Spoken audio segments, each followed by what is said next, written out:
Hello everyone, welcome to my channel. आज मैं discuss करूंगा आईसी इंजन के बारे में कि आईसी इंजन क्या होता है, कितने टाइप्स के इंजन होता है और इसमें बेसिक जो इंपॉर्टेंट टर्म्स हैं वो कौन कौन से यूज्ड होता है।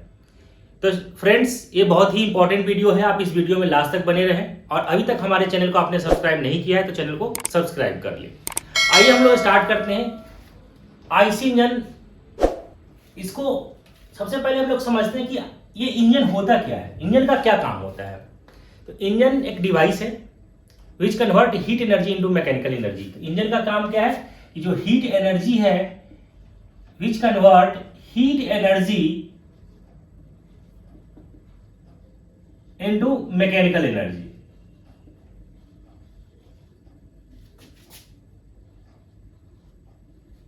हीट एनर्जी को क्या करता है, मैकेनिकल एनर्जी में कन्वर्ट करता है। अब मैं बात करता हूं कि how many types of engine. There are two types of engine. एक होता है, दो पार्ट में इंजन को डिवाइड किया गया है। एक हम लोग बोलते हैं इसको IC engine, IC engine, and second EC engine, EC engine. IC का फुल फॉर्म क्या होता है, इंटरनल कंबशन इंजन, और ईसी का फुल फॉर्म क्या होता है, external combustion engine. IC engine होता क्या है, internal combustion engine are those engine in which the combustion takes place inside the engine cylinder. अभी जो हम लोग ये जो डायग्राम देख रहे हैं, ये इंजन का डायग्राम है, ये आइडियल इंजन का सिंपल डायग्राम दिया हुआ है। तो सिलेंडर के अंदर में ही हमारा क्या होता है, कंबशन होता है, उसको हम लोग बोलते हैं आईसी इंजन। जैसे अगर मैं बात करूं कि इसके जो एग्जाम्पल है वो क्या हो सकता है, petrol engine, diesel engine, gas engine, ये सारे एग्जाम्पल किसके हैं, आईसी इंजन के एग्जाम्पल है। अब मैं बात करता हूं EC engine. External combustion engine are those engine in which the combustion takes place outside the engine cylinder. जो इंजन सिलेंडर होगा उसके आउटसाइड, मतलब बाहर कंबशन होगा, that is called EC engine.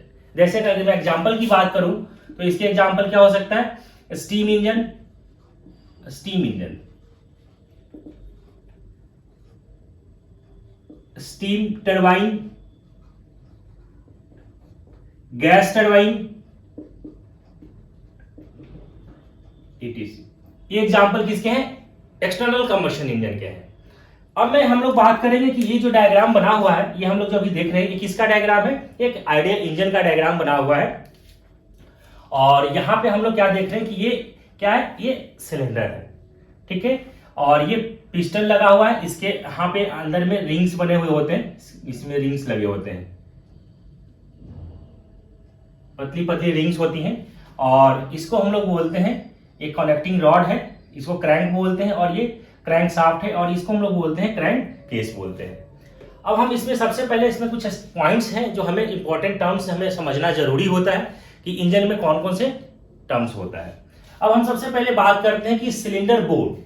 Cylinder board क्या होता है कि the internal diameter of the cylinder in which piston moves, that is called cylinder board. जो इंटरनल जो डायमीटर है, ये जो डायमीटर है, इसको हम लोग बोलते हैं, क्या बोलते हैं, सिलेंडर बोर्ड। इसको हम जनरली, इसको डायमीटर को हम लोग डी से डिनोट करते हैं, ठीक है। The internal diameter of the cylinder in which the piston move, that is called cylinder board. इसको हम लोग बोलते हैं सिलेंडर बोर्ड। अब मैं बात करता हूं स्ट्रोक लेंथ। स्ट्रोक लेंथ होता क्या है, अभी हम लोग यहाँ पे दिख रहा है, यहाँ पे स्ट्रोक लेंथ लिखा हुआ है, दैट मींस किसके किसके बीच का डिस्टेंस है, ये टीडीसी है, इसको हम लोग बोलते हैं टॉप डेड सेंटर, और यहाँ पे लिखा हुआ है बीडीसी, बॉटम डेड सेंटर।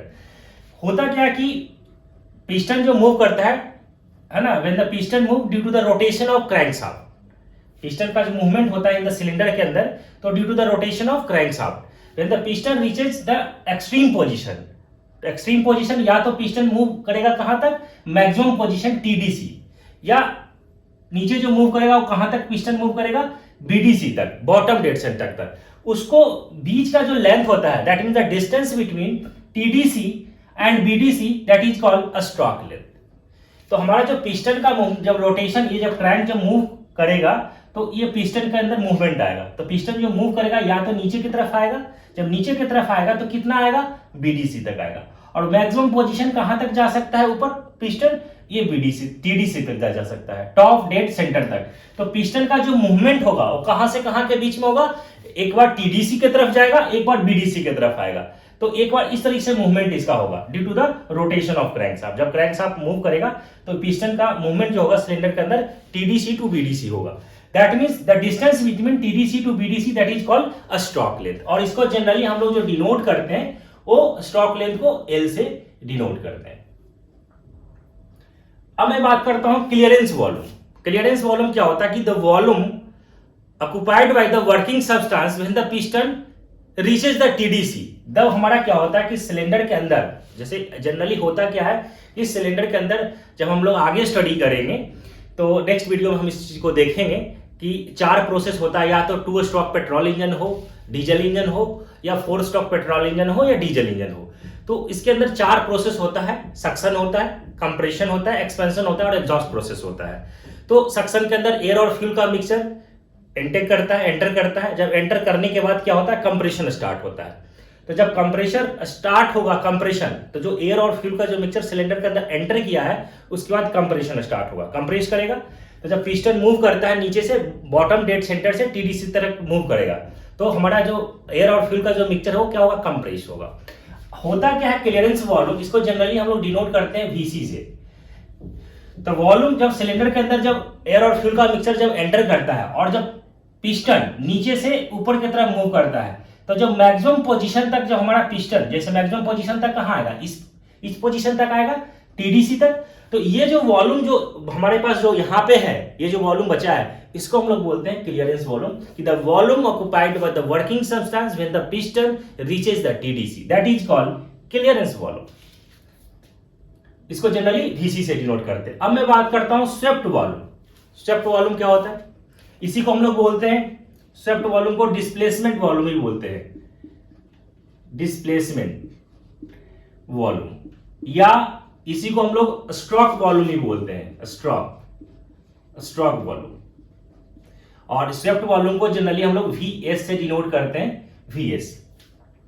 होता क्या है स्वेप्ट या डिस्प्लेसमेंट, मतलब सिलेंडर के अंदर जो एयर और फ्यूल का मिक्सचर जो एंटर किया है और पिस्टन के द्वारा जो डिस्प्लेस हो रहा है, that is called swept volume. इसको हम लोग अब फॉर्मूला से निकालेंगे तो क्या हो जाएगा, पिस्टन एरिया इनटू